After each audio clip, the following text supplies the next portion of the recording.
The jackal continued ingratiatingly, if you cannot discover a reason to be enemies, why don't you consider being friends? How grand you could make it if you joined forces. You could become supreme in this jungle and the next and the next. No one will ever try to stand up to you, except a crazy tusker, whom you could toss about between you two. If you combined, you could make all the jungle shake. His words sounded agreeable. I felt a sudden compassion for my adversary and also gratitude for being spared my life. I struggled to get up on my feet and, mistaking my action, the jackal swiftly withdrew and disappeared before I could say, "You have advised us well." I limped along to the tigress very cautiously and expressed my contrition and desire to make amends. She was in no condition to rise or see me. I cleaned up the bloody mess covering her eyes and sat beside her huge body, paying all attention and performing many acts of tenderness, till she was able to open one eye slightly and stir, and it filled me with dread lest she should kill me instantly. She could have easily done it, if she was so disposed. But a change had come over her too. My ministrations seemed to have helped her to recover her breath, vision, and the use of her limbs.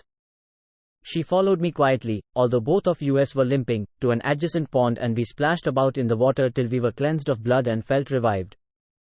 We have no reckoning of time in the manner of human beings. But by the time the scars on our backs were dry, a litter of 4 was added to our family, climbing and jumping over us all the time in the cave. It was all very well as long as they were sucklings. At that stage they never moved away, their horizon being their mother's belly. The little ones were happy, continuously suckling, or when fully fed, climbing and jumping over their mother's immense sides as she stretched herself across the floor of our home. It left me free to roam in the jungle and rest, away from the family. Usually I found the shade of a bamboo cluster very pleasant. I merged in its speckled shade so completely that some little buck or minor game would stray near me, and I'd only have to turn and grab in order to provide food for the cubs. When they grew up and discovered the use of their limbs, they ran about in different directions. They were now at an unsafe stage. Any bear or bison could trample them out of existence. No reason why such a thing should happen, except that the jungle was a devilish place, where the weak or the young received no consideration for their helpless state. We had to guard them all the time. One would run in the direction of the stream, another wade through, and the third would have climbed a rock, where a colony of giant eagles nested, which might swoop down and carry him off, leaving his bones to bleach in the sun. Equally dangerous were the pythons who just swallowed whole whatever came their way. Also there was the danger of the cubs slipping and rolling down into the ravine. We had to save them from destruction every other minute. They were now too large to be carried by the scruff, and we caught and pummeled them along back into the cave, and one of us would lie across the entrance to prevent their going out again. This could be no permanent solution. A time came when the obstacle at the cave mouth made no difference to them. When the sentry parent was fallen into a doze, they could easily hop over him and explore the world.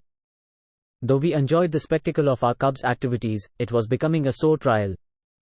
It was my turn one evening to guard the cubs. Their mother had gone out in search of prey. I saw her go down the sandy slope across the river and climb the other bank. I had supposed the cubs were playing inside at the back wall of the cave. But at some moment when I was not alert enough, they must have vaulted over me and escaped. When I woke up, I saw them wading across the river, their little heads bobbing above the water. I watched them go, feeling too lazy to run after them. Evidently they were following their mother's scent. No harm. I could see them go up the opposite bank. They could reach their mother and come back later. After all, they had to gain experience. It'd do them good to watch their mother hunt and share a fresh kill. The air blowing in our direction brought some strange unfamiliar noises, and crackling sounds like twigs breaking. I felt disturbed and bewildered. No sign of the cubs or the mother. I let out a roar that should ring through the forest, valleys and mountains, and summon back my family. Normally when I called there would be an answer, but today there was none, only the twittering of birds waking at dawn. I ventured out, down the sand and across the river, following the course I had watched the cubs take. The scent led me on and on to the ridge, and then down a valley to the plains which had a path leading to human habitations beyond the jungle. I cried in anguish and desperation, but silenced myself and crouched unobtrusively when I noticed far off in the valley down below a line of men passing, pulling and pushing an open cart on which were laid out the cubs and their mother. The men were singing and shouting vociferously, and did not hear my cry. I had thought till now that our jungle home was impregnable and unapproachable for human beings. In fact, I had hardly seen any specimen till this moment. Now human feet had strayed in and touched our ground, and that brought to my mind strange forebodings. I watched the revelers wend their way. They were too intoxicated to notice me, since I lay concealed behind the boulders. As the procession wound along, I hopped onto another rock and stalked them. As the sun came up, my eyes were dazzled, and the procession melted into thin air. I edged to the shade of an overhanging cliff and stayed there. I slept till dusk. I got up and moved in the direction the procession had gone. I took care not to be noticed by any jungle creature, particularly the owl or the jackal, who always spied on my movements. I moved away from the trees on which the owl generally was perched and the bushes where the jackal would be sneaking around. I kept my movements along the rocks on the hill at a safe height. When I arrived at a village, I found most of the inhabitants asleep. Noiselessly I went up and lay beside a well until everything was quiet. The cart in which the cubs and their mother were laid out was left to one side in the village street. I could see it all clearly from my hiding place. The sight of my family stretched out there filled me with fury. In those days I was still a tiger, an unmitigated animal, and the only feeling that was aroused in me was fury, rather than grief, which I understand now. A blind, impossible anger stirred within me. I just wanted to dash up, pounce upon every creature, bite and claw and destroy. I wanted to spring forward, pick up the cubs and carry them away. Just as I was getting ready to dash up, a set of human beings arrived in a strange vehicle, which I now understand to be a jeep. They shouted and summoned the villagers.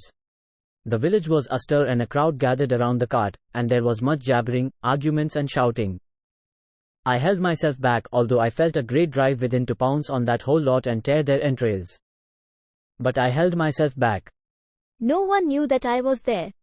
I lay low, watched them transfer the carcasses to the back of their jeep, and drive off. The villagers went back to their homes. Silence and darkness fell on the village. I came out of my hiding place behind the well and prowled around. Some of the street dogs started barking and woke up the villagers again. Before they could notice me, I withdrew and went back to my hiding place beside the well. Even there I could not stay too long. Women started approaching the well carrying pots and buckets and chattering among themselves. I slipped back and hid myself on the hill behind lantana bushes. Another day's sun came up, and I dozed off till the evening. When the sun went down again and dusk fell, I watched the villagers returning from their fields, carrying bundles of firewood on their heads, driving their flocks home. I slipped through the lantana shrub and lay in wait by their path, well concealed behind a boulder, and pounced upon the last animal in a column, seized its throat, and made off with it. My hunger was appeased for at least 2 days. I could not repeat this strategy. Later, when the villager realized that he had lost an animal and followed the bloodstains, I had to change my tactics, as well as my abode. I eluded the villagers again and again. They must have begun to wonder about the shape of the predator in their midst. Can't be a tiger, they must have thought. The hunters have taken away the entire family. By this time they'll have sold the skin of the adult, and stuffed the cubs as trophies. But it was a tigress, the father must still be at large. Oh, no, the local animal expert must have explained. You must understand that a male tiger hardly ever lives with the family. Must be a visitor from another forest. Tigers are not family bound like monkeys and other creatures. Monkeys belong to a more advanced group. Human beings have their own theories, and it is always amusing to hear them talk about us. Such ignorance and self-assurance. Presently they must have concluded, it could not have been a tiger at all, but a cheetah, or even a hyena, which steals up and attacks. A tiger would not be satisfied with a sheep, but always attacks larger cattle. Nowadays I chose a smaller animal from the herd, since I could manage it without leaving a trail, and eat afresh a whole thing. With a larger animal, I had to keep the kill for a second meal, and that always betrayed my presence, since it attracts the wretches who trailed me for scraps and leavings. I kept my abode constantly changing. It was safer and advantageous too to move along the mountain range. It gave me a very wide area of cover. I moved from place to place, and discovered that below the mountain range in the valleys and plains there were human habitations, to which the cattle were driven back in the evenings. I could repeat my tactics everywhere, lie in wait and seize the last one in the herd and vanish. Among those scattered villages, news spread very slowly, and that was to my advantage. I preferred my present method of seeking food. It spared me all the fatigue and uncertainty of hunting in the jungle. Jungle creatures are more alert and elusive than the village cattle, stupid creatures which could never anticipate danger even when passing under my chin while I crouched on a rock. Village folk soon realized that they were losing their animals regularly. Some thought a devil was around, and were preparing to perform propitiatory ceremonies in their villages. Also, they took care to drive their flocks back home while there was still sunlight, and had more men to guard them. This affected me adversely, but only for a short time. I began to scout around the villages at night, when the men put out the lamps and retired for the day. Once, along a ditch running down a village street, I moved on soft foot. Nothing stirred except bandicoots, scampering away. The village mongrels curled in the street dust were unaware, so silently did I move. Otherwise they would have howled and brought the entire village on me. At the center of the village, I noticed an enclosure made of bamboo and all kinds of brambles and thorn, with a little door of the same kind. The door could not be pushed open by the stupid sheep penned within the stockade, but I could get through it without any effort. I seized the nearest creature, but before I could turn round and get out, the cry of the lamb I had caught set the whole flock bleating, crying, howling in panic, enough noise to wake up the villagers peacefully slumbering in their homes. In a moment they were out, screaming and shouting obscenities at the enemy invading their sanctum. Ah! Now we know. We have him. He must not escape.